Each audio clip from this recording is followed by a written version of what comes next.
Good afternoon and welcome to our session on treating soil as a precious resource.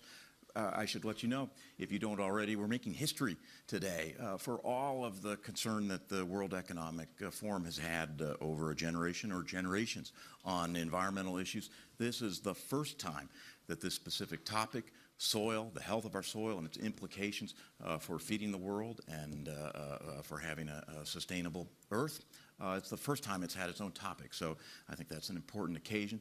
I think it's not coincidental that our session before we get to our panel is going to be kicked off by a special speaker. Secretary of State Blinken is here. Probably there's no panel at Davos this year where he wouldn't have something relevant to say and be able to command the attention of people. I think it's notable that he chose this session to speak to, and I think it underscores the way that the traditional thinking about diplomacy, about national security is expanding to include topics that wouldn't have occupied the attention of diplomats a generation ago, but clearly occupy their thoughts now and will even more so in the generation ahead. So let's get underway. Secretary of State Blinken, welcome to our panel. John, thank you very much. Sure. Thank you. Thank you. Good afternoon. John, my old friend, thank you very, very much. And as always here, it's particularly good to be with leaders from across government, business, civil society. So when you think about soil, the U.S. Secretary of State is probably not the first person who comes to mind. But the truth is, soil is literally at the root of many pressing national security challenges that we face.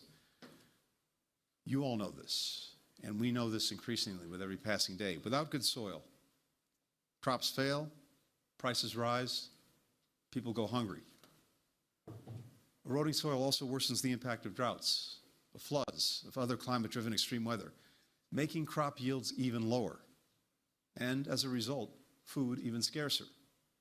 As we meet here today, 700 million people do not know if they will have enough food to eat tomorrow.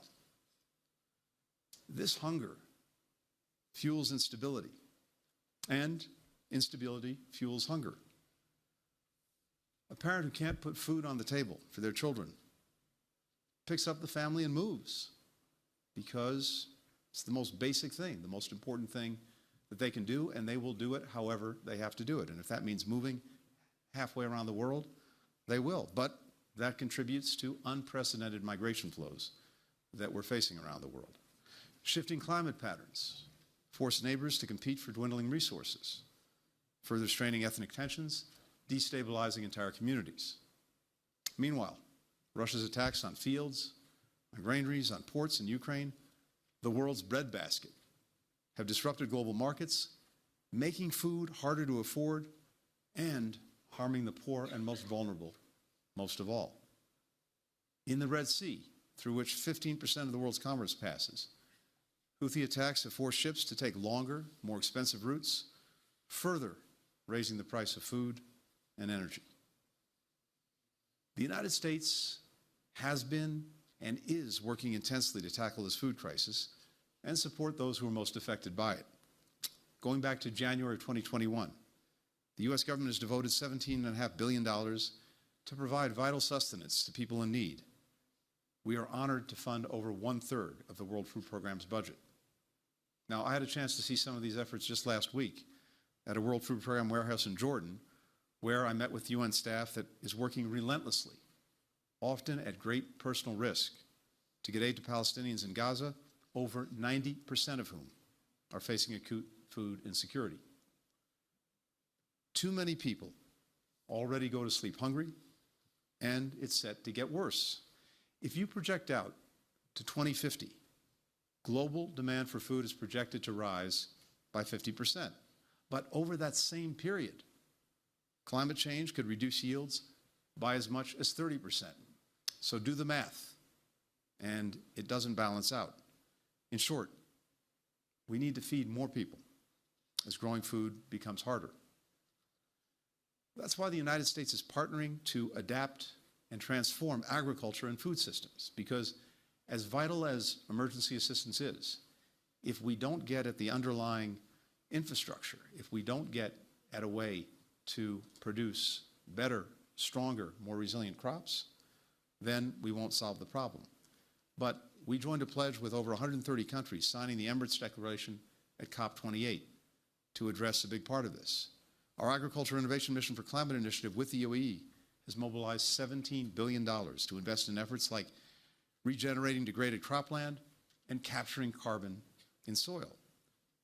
Through the Global Partnership for Infrastructure and Investment, we are working with dozens of countries, from India to Zambia, to scale climate-smart agriculture and bolster supply chains.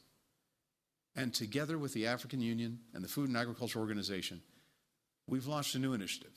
It's called Vision for Adapted Crops and Soils, or VAX. And VAX is part of the USAID's flagship Feed the Future initiative. This is our comprehensive response in the U.S. government to food insecurity around the world, and the approach that we have is two-pronged. And it really boils down to this, two very basic things.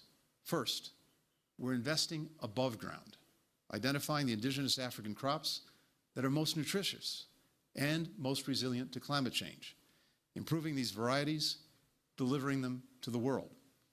At the same time, we're investing below ground, mapping, conserving, building healthy soils. If you get this right, if you get the seeds right, if you get the soil right, then you have your agricultural foundation for the future. We've been incredibly fortunate at the State Department to have one of the world's leading experts, Dr. Carrie Fowler, lead our efforts and helping develop this initiative. We've committed $150 million thus far toward VAX. We're also rallying a broad coalition of governments around the world to advance this work. Japan, Norway, the United Kingdom, the Netherlands, as well as leading nonprofits and corporations.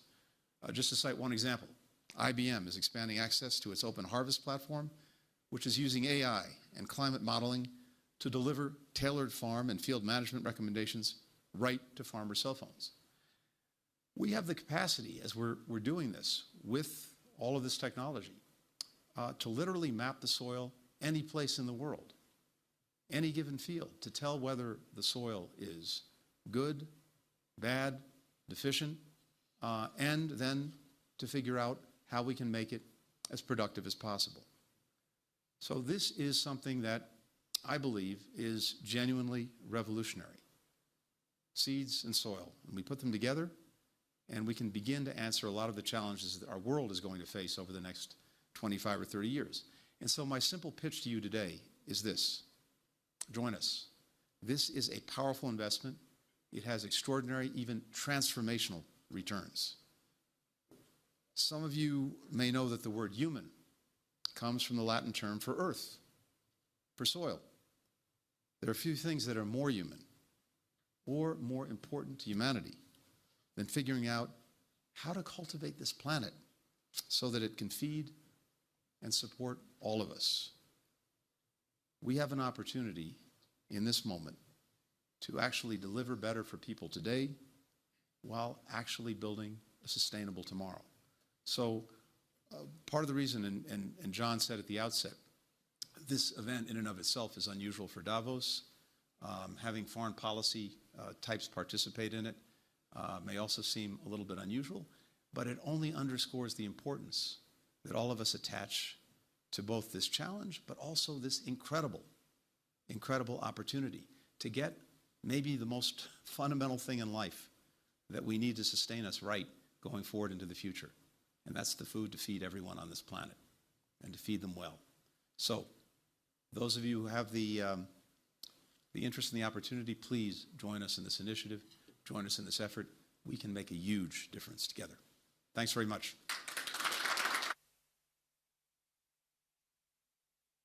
See you tonight.